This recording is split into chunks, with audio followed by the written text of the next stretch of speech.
The Girl Who Could Fly takes place in a small, rural, religious town called Lowland County.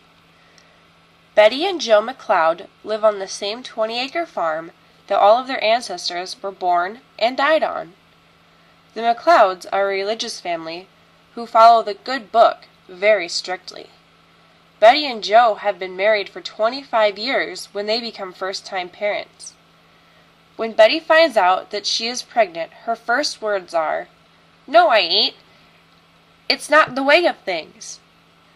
The whole town speaks of the birth of their child and how it's just not right. Their child, Piper, turns out to be everything but a typical baby. As a baby, Piper rolls off her changing table, but instead of falling, she floats in the air. This happens numerous times until Betty and Joe get the courage to take her to the doctor. However, the doctor doesn't see anything abnormal about Piper and says she is just high-spirited. As Piper gets older, she is caught flying through the air by her parents. They don't find flying to be right and tell her to stop, but Piper doesn't listen. During a town softball game, Piper's secret gets out.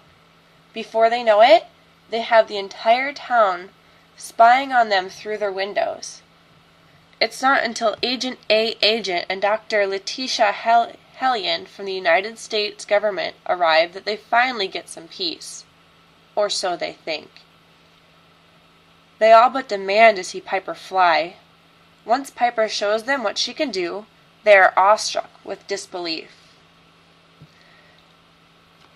Dr. Hellion speaks with Piper's family about taking Piper to a school for exceptional children. Piper's parents leave the decision up to Piper.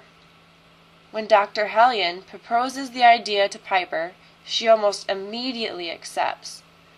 It isn't until after she agrees to go to the school that she learns she will no longer be living at home with her parents.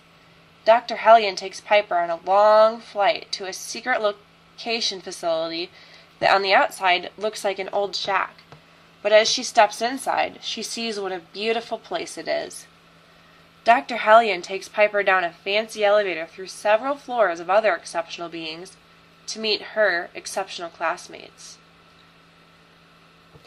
It isn't long before the name of this facility, the Institute of Normalcy, Stability, and Non-Exceptionality, starts to make sense to Piper and her classmates. With this realization, they find that they are in what might be the most dangerous place they have ever been.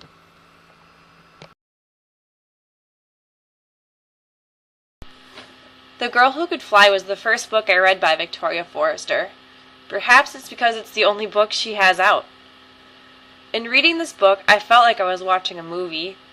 She writes and paints a very clear picture of what everything looks like in the town of Lowland County.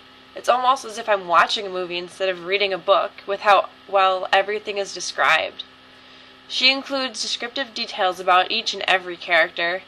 Even though there were 15 characters, I feel like I knew them all very well. She introduced characters piece by piece all the way to the end of the book. There were still details I was learning about Piper up until the very end. In most books I read, there are a huge mess of characters in which I only remember a few by the time the book concludes.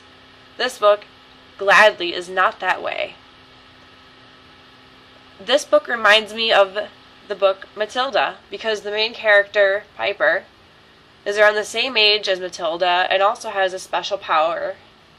Another thing they have in common is that they are exceptional children in a world of ordinary people. If I had to criticize this book, I honestly couldn't. I really don't think that there is anything in this book that is worth criticizing. I absolutely loved it. After doing some research to find more books by Victoria Forrester, I learned that this book might actually become a movie. So I'm anxiously waiting to see if this happens. And I also really hope she writes another book. I hope you read this book, and I hope you enjoy it as much as I did.